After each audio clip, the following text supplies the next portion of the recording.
ठारू केवल कागज कलम रे दस्तखत आनी आमे माने स्वाधीन मात्र निज पाखरे होई जाइछु पराधीन। आज 73तम स्वाधीनता दिवसे आमे माने स्वाधीन कारण भारत प्रत्येक क्षेत्र रे यथा क्रीड़ा साहित्य कला स्थापत्य भास्कर्य कृषि वाणिज्य व्यवसाय प्रत्येक क्षेत्र रे सफलतार शीर्ष स्तर में पहुंची पाइछि। महाकाश विज्ञान कारीगरी विज्ञान सामरिक क्षेत्र प्रत्येक क्षेत्र में उन्नति पर उन्नति कर चली। आज क्रीड़ा क्षेत्र में श्रावणी नंद दुती जैन प्रभृति आम देश भारत को विश्व दरबार में अति सुनाम अर्जन कर पारिछथि। विश्व दरबार में भारत आज प्रतिष्ठित। चंद्र पृष्ठ रे H2O जलर अनुसंधान मंगल ग्रह रे बसति स्थापन चंद्रायन 2 र सफल उत्क्षेपण ए सबुथिरे भारत आज आगधाडीर देश। तथापि मनरे प्रश्न उठुछि आमे आज स्वाधीन कि? आज ए भारत जे कि 73 वर्ष आज स्वाधीनता हासिल कर सारिछि तथापि ए भारत रे देखा देछि मूल्यबोध शिक्षार अवक्षय।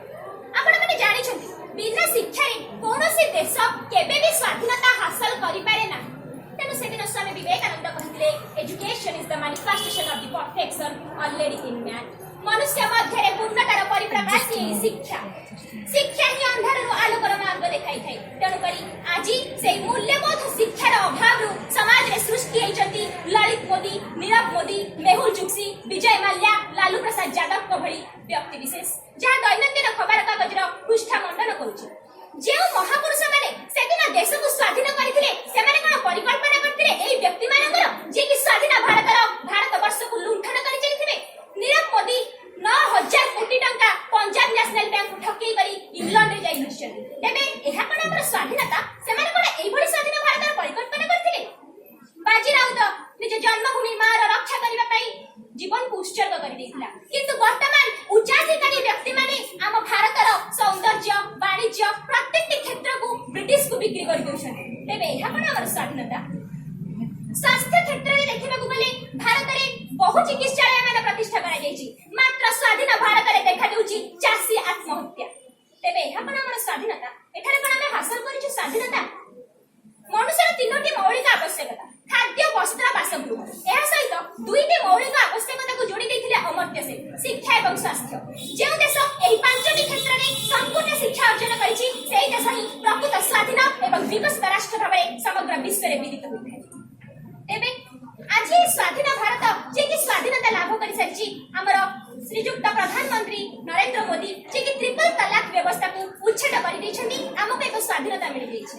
370 धारा को उठिए दे जाइछि 370 को प्रयोग करिथिला पाकिस्तान निजर अस्त्र भाबरे। एबे संपूर्ण परिवेश शांत होई जाइछि 370 पई परिवेश शांतमय होई उठिथिला। एबे आमे माने जम्मू काश्मीर जे कोनोसी स्थान रे अबाध वाणिज्य व्यवसाय एवं बसति स्थापन करि परिबा। तेबे एठारे आमे माने स्वाधीनता हासिल करछु। आज ए 73तम स्वाधीन भारत रे एबे भी देखा देउछि छोट शिशु मान को दुष्कर्म करी अति निर्मम भावे हत्या करा जाउछि। ए 73तम स्वाधीन भारत रे रहिछंती शिशु श्रमिक। 73तम स्वाधीन भारत रे कंध कोल्ह सांताल संप्रदायर शिशु मान अछंती अंधकारर गह्वर मध्ये सेमानक निकट को शिक्षा पहुंची पारे नाही। तेबे एठारे कोन माने स्वाधीनता हासिल करछि।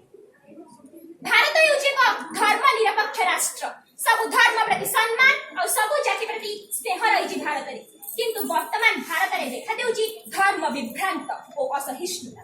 वर्तमान स्वाधीन भारत रे देखा देइछि चोरी डकैती लुंठन माओवाद आतंकवाद और सन्त्रासवाद। माओवाद और आतंकवाद भारत रे काय विस्तार करि जाइछि। तेबे एठारे कोन माने स्वाधीनता हासिल करछि। एहा कोन हमर स्वाधीनता। एहा कोन से महात्मा गांधी कर स्वाधीन भारत र परिकल्पना राष्ट्र। एठारे आमे हराइ छै हमर स्वाधीनता। प्रथम रो कहितली आमे माने राजनीतिक क्षेत्र रे स्वाधीनता हासिल करिजे मात्र समस्त क्षेत्र रे स्वाधीनता हासिल करि नै। केवल जे राजनीतिक स्वाधीनता हासिल करि गेले ताको पूर्ण स्वाधीनता कहै नै कारण स्वाधीनतार अर्थ होउची पूर्ण स्वराज। आज भी ए 73तम स्वाधीन राष्ट्र रे देखा जाउची कन्या भ्रूण हत्या। समस्त नागरिक को बंचिबार अधिकार अछि मात्र शिशुटी को बंचिबार अधिकार दिया जाउनी। आज भी 73तम स्वाधीनता दिवस रे देखा जाउची हिंदू एवं मुसलमान मानक मध्ये विवाद बाबरी मस्जिद और राम मंदिर को नै। तेबे आज आमे समस्त शपथ नबा एई सब विवाद गुड़िक दूर करबा पई आमे माने ही दृढ़ संकल्प नेबा कारण आमे समस्त होउछु अमृतर संतान। आमे समस्त होउछु गोटिए मार कोटि कोटि संतान वसुधैव कुटुंबकम बाणी को समग्र देश रे प्रचार एवं ପ୍ରସାର କରିବା ସେଇ ବୈଦିକ ଋଷିଙ୍କର ମହାନ ବାଣୀକୁ ଅନୁସରଣ କରିବା। ଶୃଣନ୍ତୁ ବିଶ୍ୱେ ଅମୃତସ୍ୟ ପୁତ୍ରାଃ ଆୟେଧମାନି ବିଦ୍ୟାନି ତସ୍ତୁ वेदाहमेतां पुरुषं महन्तं आदित्यवर्णं तमसः परस्तत् त्वमेव विदित्वाति मृत्युवेति नान्यपन्था अयनाय विद्यते। ମୁଁ ଏତିକି କହି ମୋର ବକ୍ତବ୍ୟଟିକୁ ସାଙ୍ଗ କରୁଛି। ଜୟ ହିନ୍ଦ।